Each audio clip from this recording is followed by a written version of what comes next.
Estamos recebendo hoje aqui a advogada, especialista em medicação e mestranda em Direitos Humanos pela Universidade Federal de Goiás, a Rogéria Silva. Rogéria, tudo bem? Tudo bem, bom dia aos ouvintes. Muito bem, Rogéria, para quem não te conhece, fala aí para os nossos ouvintes. Quem é a Rogéria Silva? Eu sou advogada, pesquiso sobre assédio moral.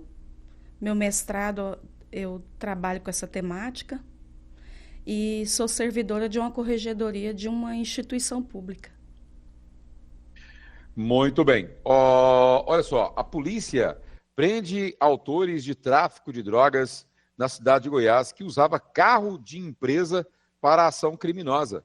2 homens foram presos na cidade de Goiás acusados de tráfico de drogas. De acordo com a polícia, os indivíduos utilizavam o veículo de uma empresa que presta serviço de forma terceirizada para a Equatorial Energia.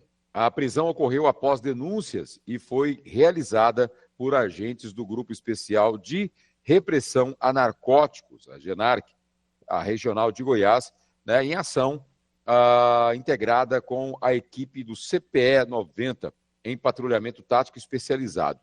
Conforme informações da polícia, os homens eram funcionários da empresa e utilizavam o veículo do trabalho para despistar o ato criminoso.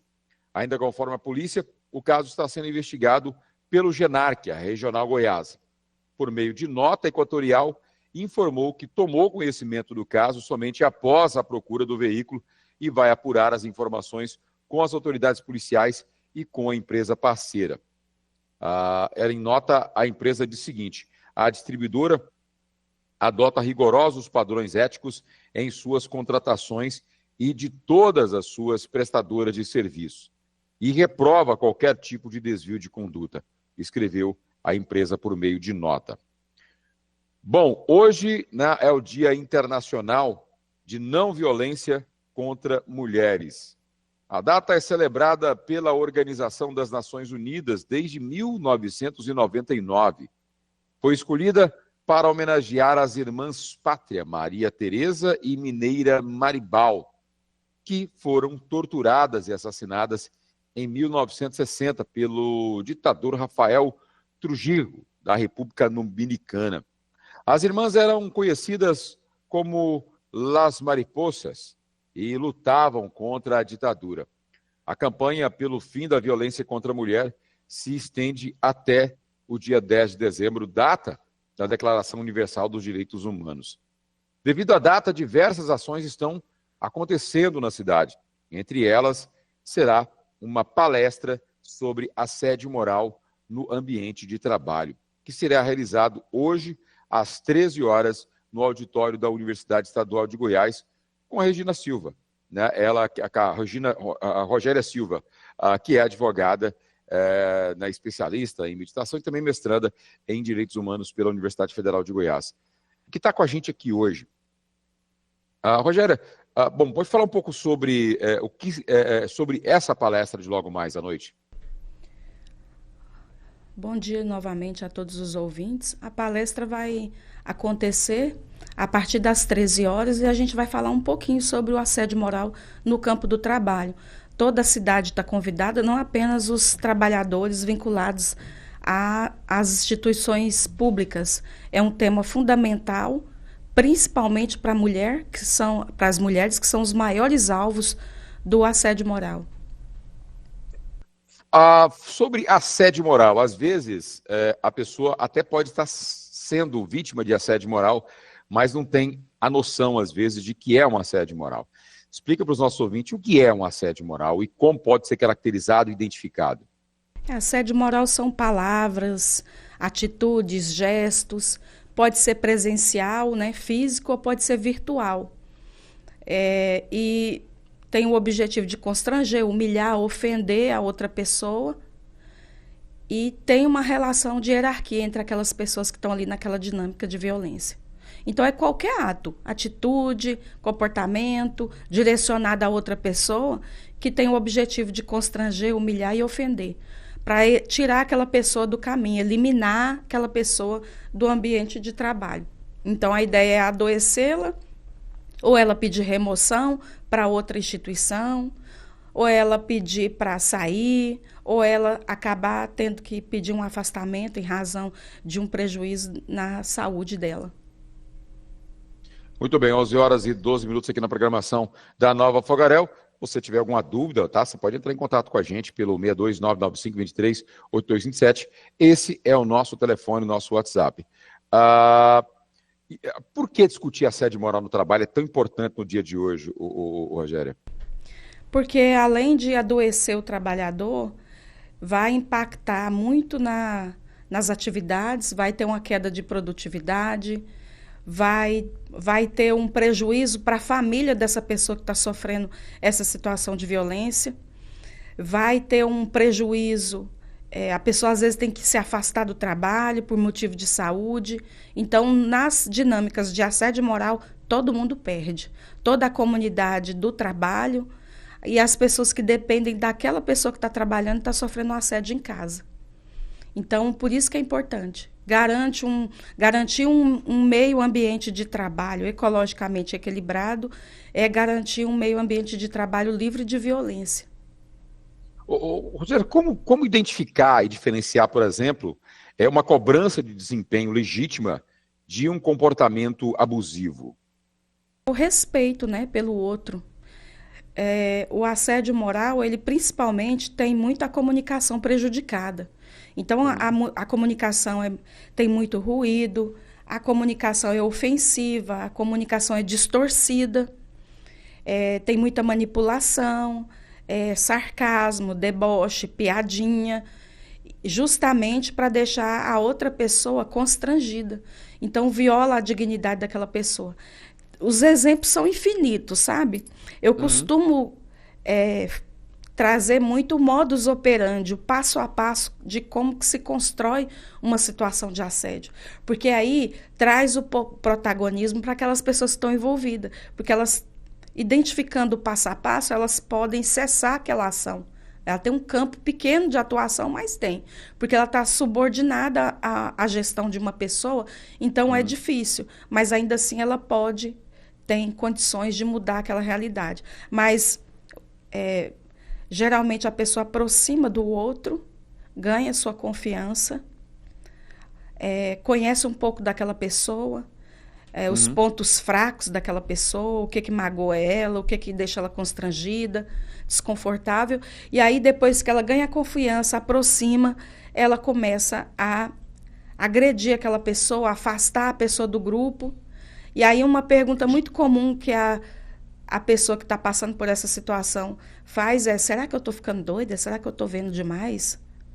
E se sente desconfortável. Quando é para ir para o trabalho, ela fica chateada, fica triste, torce para chegar o horário para ir embora.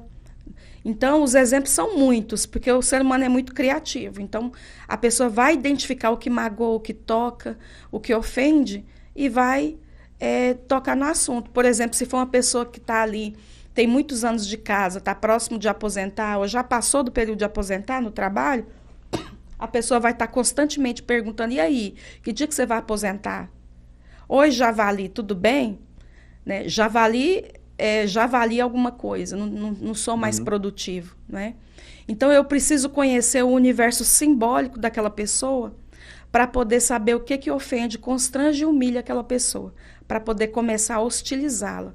Então, é perguntar o tempo todo que dia que a pessoa vai aposentar, controlar o desempenho dela com quadro de desempenho. Então, coloca lá um quadro bem grande, onde trabalha com o desempenho fraco daquela pessoa, ou dá um castigo para ela, porque que ela não teve um desempenho bom, dançar, vestir roupa de mulher lá no final de ano, ou ganhar um brinde, uma lixa, para lixar a unha, ganhar de brinde no final do ano. Esse tipo de coisa. E o racismo recreativo, fazer piada com o fenótipo da pessoa, o nariz, a textura do cabelo, às vezes é o peso. Então, está muito dentro do contexto das situações de assédio moral, discriminações em razão de raça, gênero, etnia. Então, está muito dentro desse contexto, essas situações. Como é que as empresas e os trabalhadores eles devem agir ao identificar um caso de assédio? Eu costumo começar do menos grave para o mais grave, né? toda situação de assédio moral para se configurar, ela tem um começo dessa dinâmica. Começa geralmente com uma expectativa que eu deposito no outro. Eu espero que o outro vá me atender em alguma coisa. Geralmente essa expectativa está muito associada a estereótipos. E aí eu imagino, eu suponho, eu deduzo, eu tenho certeza que a pessoa vai me atender em determinado pedido. Ou vai adivinhar o que eu quero. Eu não sou atendida, eu começo a hostilizar aquela pessoa. Então não tem um diálogo. Então eu começo com conflito. Aí o conflito vai crescendo até virar uma situação de hostilidade aberta. Mas principalmente, o que é mais prejudicado é a comunicação. Então, hoje, as empresas precisam investir em melhorar a comunicação entre os trabalhadores. E as pessoas registrar isso com e-mail, né? Cobrar uma atividade pelo e-mail, de maneira respeitosa, justificar, motivar, fundamentar aquele pedido. Tá, agora em termos legais, o que pode acontecer com o assediador e com a empresa, né, por exemplo, que não toma a providência? O assédio moral, ele pode configurar uma justa causa, uma demissão por justa causa. Porque situações que humilha, constrange e ofende a dignidade do trabalhador pode configurar uma infração disciplinar qualquer que está lá na CLT. Ou pode, dentro do serviço público, pode configurar uma infração disciplinar que viola o regimento disciplinar daquele trabalhador. Porque, por exemplo, os servidores públicos, seja contrato, terceirizado ou efetivo, eles têm um regime disciplinar. Então, eles estão dentro de um regime disciplinar que regula as atividades daquela pessoa, até para garantir uma prestação de serviço à comunidade de maneira efetiva, eficiente, eficaz. Então, às vezes, aquela conduta ela pode configurar uma infração disciplinar, sob pena da pessoa responder um processo disciplinar e ser demitido por justa causa. Então, hoje em dia, se na ouvidoria é registrado uma conduta, um comportamento, um gesto, uma palavra, uma atitude que viola a dignidade do trabalhador, essa pessoa que praticou pode estar sujeita, inclusive, a uma demissão. Então, o que acontece? É um registro na ouvidoria da empresa, se é um órgão, um serviço público, tem as ouvidorias, ouvidoria da saúde. Então, geralmente tem ouvidorias nesses órgãos do serviço público. Isso passa por um processo disciplinar e aí vão ouvir pessoas, coletar provas para em seguida determinar que caminho vai ser aquela situação. Quais são as provas que são aceitas em processos de assédio? Como é que a vítima pode aí reunir evidências para facilitar essa comprovação? Primeira coisa é registrar de maneira adequada essa denúncia. Geralmente a pessoa fala várias coisas, mas o mais importante para quem está ali na comissão investigando um caso são fatos. Então, fatos são verbos no passado. Né? Então, não dá para falar vai acontecer um assédio em tal lugar. Você tem que dizer quantas vezes aconteceu, porque as condutas têm que ser reiteradas. Assédio moral só se configura quando são situações reiteradas, tem que estar acontecendo repetidas vezes, porque se você for analisar o caso, fazer um recorte de uma única situação, a pessoa fala, que é isso, gente, isso não é assédio não, que exagero dessa pessoa. Mas se você for somar todas aquelas atitudes, comportamentos, palavras, durante 6 meses que aquilo esteja acontecendo regularmente, aquilo pode configurar o assédio moral.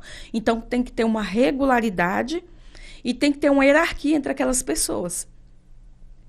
Então, às vezes é o chefe, que é de cima para baixo, às vezes é o servidor que está subordinado àquela gestão daquele chefe, de baixo para cima, que tem crescido muito, e às vezes é horizontal, de um colega para o meu outro colega, que está ali no mesmo nível hierárquico. Né? Mas, principalmente, na hora que for registrar na ouvidoria, colocar fatos, condutas, comportamentos, gestos, atitudes que já aconteceram e a regularidade. falar quem foi, porque às vezes tem denúncias que não fala quem foi. Fala, olha, está acontecendo assédio em tal lugar, mas não fala o lugar, não fala o que aconteceu, não descreve a conduta e não fala a pessoa que está vinculada àquela conduta. Então, a pessoa tem que estar vinculada à conduta praticada, tem que ser descrita aquela dinâmica em verbos e no passado. Então, é assim, dessa forma que vai ser registrada essa denúncia de uma maneira mais robusta e consistente. E apontar onde poderia estar as provas. Então, pode ser uma prova testemunhal, pode ser uma prova, uma gravação por celular, pode ser documentos, prints de tela de WhatsApp. Se for gravação ambiental, tem que ter a voz da outra pessoa. Então, você não pode gravar duas pessoas conversando, isso não pode ser uma prova legal, né? Não vai ser considerada. Então, se você vai gravar uma conversa no ambiente do trabalho, tem que ter a sua participação naquela conversa, porque senão é ilegal. Então, é print de tela de WhatsApp, é um memorando, é uma conversa de WhatsApp, foto, qualquer registro. Ou alguém que estava e ouviu a conduta. Então, são provas testemunhais. É chamar pessoas para poder prestar essa informação. Então, testemunhal, gravação, print de tela, foto. Muito bem. Você que está sintonizado com a gente aqui, 62995238227 é o seu telefone para você conversar com a gente, para você fazer perguntas. Estamos conversando agora com a Rogéria Silvia, ela que é advogada, especialista em mediação e mestranda em Direitos Humanos pela Universidade Federal de Goiás.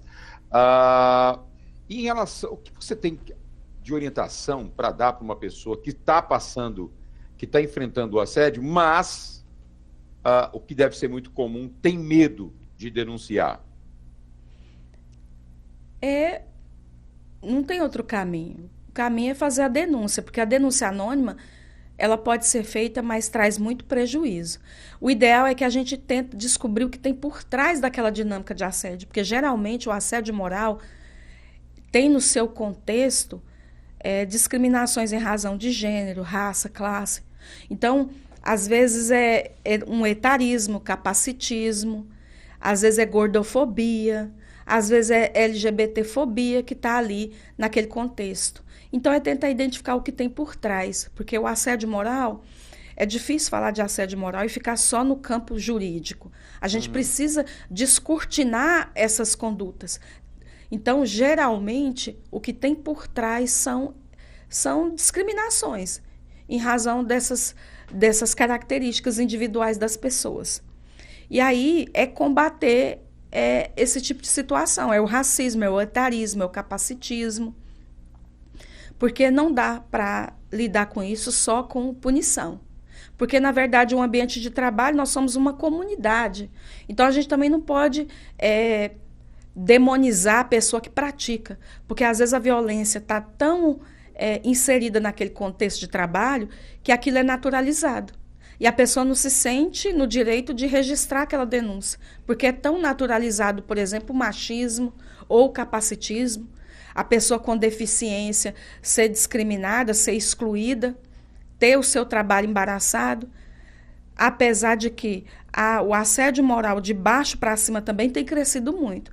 Às vezes é um gestor que está ali naquela unidade de órgão ou naquela empresa que chegou grande, chegou sem respeitar aquelas pessoas que já estavam naquele ambiente, chegou sem pedir licença, sem pedir a colaboração daqueles trabalhadores.